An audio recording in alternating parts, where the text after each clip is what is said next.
This channel does not promote any violent, harmful, or illegal activities. All content provided by this channel is meant for an educational purpose only. বড় খবরের দিকে নজর রাখতে হচ্ছে। Khardah station সংলগ্ন rail গেটে দুর্ঘটনায় গ্রেপ্তার গাড়ির চালক।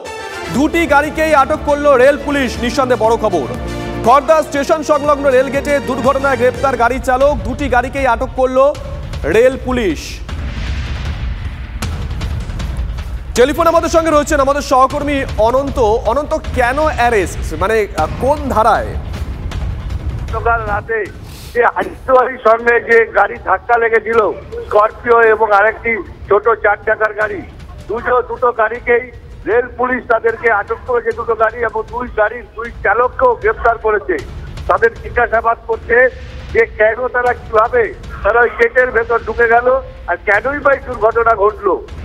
দেখো, এই ঘটনায় কিন্তু যথেষ্টই কিন্তু একটা যারা রেল পারাপার করে তাদের মধ্যে কিন্তু একটা আলোড়ন সৃষ্টি হয়েছে। যেভাবে 4 নম্বরের দিকে গেট খোলা, 4 নম্বরের দিকে গেট বন্ধ, 1 নম্বরের দিকে গেট খোলা, গাড়ি কিভাবে ঢুকলো তা নিয়েও কিন্তু রেলের পক্ষ থেকে আলাদাভাবে তদন্ত শুরু হয়েছে।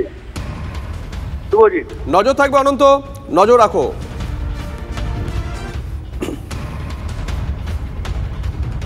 খড়দায় দুর্ঘটনা, রেলকর্মীর ভূমিকা নিয়েও প্রশ্ন। গাড়ি পার হয়নি, রেলগেট পড়ে গেল কেন? ট্রেনের গতিপথে গাড়ি দাঁড়িয়ে তবু সিগন্যাল গ্রিন কেন? সুরক্ষার কথা না ভেবেই কেন ফেলা হলো গেট? রাতের গেটম্যানের ভুল মানছেন দিনের গেটম্যান। আমার সম্ভবত ওটা ও সিগন্যাল দিতে চাইছিল, যতটা মনে হচ্ছে ও ক্লিয়ার করেনি, ওটা ওরই ভুল। ক্লিয়ার করে রাখছে, এটা হতো না। আর গাড়ি থাকতো, গেটম্যানের ভুল ছিল। হ্যাঁ, গেটম্যানের ভুল ছিল। ও গাড়িটাকে দাঁড় করিয়ে রাখতো, তারপর ক্লিয়ার করে গাড়িটাকে নামে পাস করাতো। গাড়িটা লেট হলে কিছু হতো না। আপনাদের নিয়মটা কি? নিয়মটা আমাদের হচ্ছে সেফটি, লোকদেরও, গাড়িরগুলো, আর ট্রেনের ক্ষেত্রেও। আরও একটা খবরের আপডেট দিয়ে রাখি। সিঁথিতে বাহুবলীদের দাপট, ঘটনাস্থলে ফরেন্সিক টিম। নিগৃহীত প্রমোটার অভিজিৎ সরকারের কার্যালয়ে ফরেন্সিক টিম। প্রমোটার মারধরের ঘটনায় নমুনা সংগ্রহ বিশেষজ্ঞ টিমের। ঘটনার 48 ঘন্টা পরে নমুনা সংগ্রহে তৎপর পুলিশ। শুক্রবার মধ্যরাতে সিঁথির প্রমোটার অভিজিৎ সরকার তার এই কার্যালয়ে অভিজিৎ মণ্ডল ও তার দলবল হামলা চালিয়েছিল। সেই ঘটনার প্রেক্ষিতে নমুনা সংগ্রহের কাজে সোমবার দিন দুপুরবেলায় এলো ফরেন্সিক বিশেষজ্ঞদের দল। তারা এখানে এসে ভিডিওগ্রাফি করেন। এখানে যে সিসি ক্যামেরাগুলো ভেঙে ফেলা হয়, এই চারপাশে যে এন্ট্রান্স রয়েছে সেখানকার তারা ভিডিওগ্রাফি করেন। এবং এই মুহূর্তে প্রমোটারের যে অফিস ঘর রয়েছে সেই অফিস কার্যালয়ের ভেতর, যেখানে ছবিতে দেখা গিয়েছিল যে টেবিল উল্টোপাল্টা অবস্থায় ছিল, গ্লাসের কাঁচ ভাঙা ছিল, এলসিডি যে প্যানেল, টিভির যে এলসিডি প্যানেল সেটি ক্ষতিগ্রস্ত হয়েছিল, সেই জায়গায় এবং যেখানে সোফার উপর বসে মারধর করা হয়েছিল অভিজিৎ সরকারকে, এবং যে জায়গায় এই মুহূর্তে ফরেন্সিক বিশেষজ্ঞরা দাঁড়িয়ে রয়েছেন সেইখানেও অভিজিৎ সরকারকে বাইরে থেকে টেনে এনে মারধর করা হয়। এবং সেই ঘটনার সূত্র ধরে, যে ঘটনায় ইতিমধ্যে 6 জন গ্রেফতার হয়েছে অভিজিৎ মণ্ডল সহ, সেই অভিযুক্তদের ঘটনার ক্ষেত্রে সেই ঘটনার তথ্য প্রমাণ জোগাড়ে ফরেন্সিক বিশেষজ্ঞর দল সোমবার দুপুরে এলো সিঁথিতে নিগৃহীত প্রমোটারের কার্যালয়ে। ক্যামেরায় কল্যাণ মণ্ডলের সঙ্গে সৌরভ দত্ত, TV9 বাংলা, সিঁথি।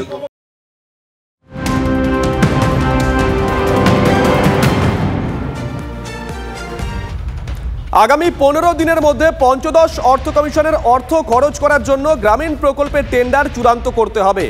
15ই আগস্টের মধ্যে ওই অব্যবহৃত টাকা ব্যবহার করতে হবে। কমপক্ষে 75% টাকা খরচ করতেই হবে, নির্দেশ পঞ্চায়েত দপ্তরের।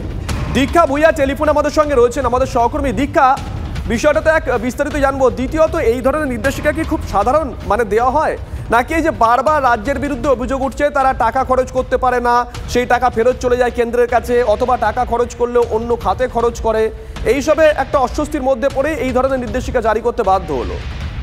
দেখো, পঞ্চদশ অর্থ কমিশনের টাকা কিন্তু ফেরত যাবার কোনো ব্যাপার নেই। এটি 3টে স্তরে এই টাকাটা খরচ করতে হয়, মূলত জেলা পরিষদ, পঞ্চায়েত সমিতি এবং গ্রাম পঞ্চায়েত, এবং সেক্ষেত্রে টায়ার্ড ফান্ড এবং আনটায়ার্ড ফান্ড থাকে।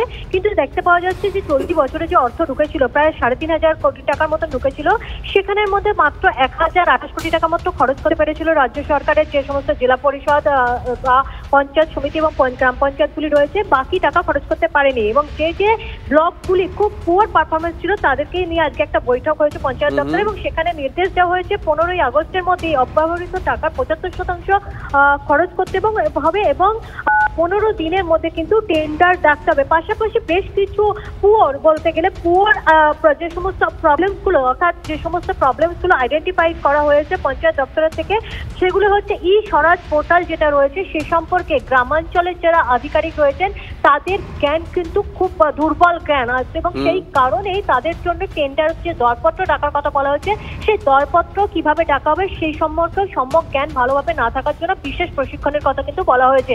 এবং সব থেকে বড় যেটা এই যে poor knowledge of gram Swaraj portal বলা হচ্ছে, তার জন্য আরেকটি রাউন্ড অর্থাৎ আরো বিশেষ প্রশিক্ষণও বলা হচ্ছে, এবং এটা কিন্তু যদি না করা হয় টাকা খরচ, তাহলে কিন্তু পরবর্তী ক্ষেত্রে পঞ্চায়েত অর্থ কমিশনের যে টাকা আসার কথা সেটা কিন্তু বন্ধ হবে। ফলে এটা কিন্তু প্রত্যেক দিনের যে দৈনন্দিন রুটিন তা নয়, ব্লকগুলি যেগুলি এই টাকা খরচ করতে পারেনি তাদের জন্য বলতে পারা যায় এটা একটা চূড়ান্ত নির্দেশিকা।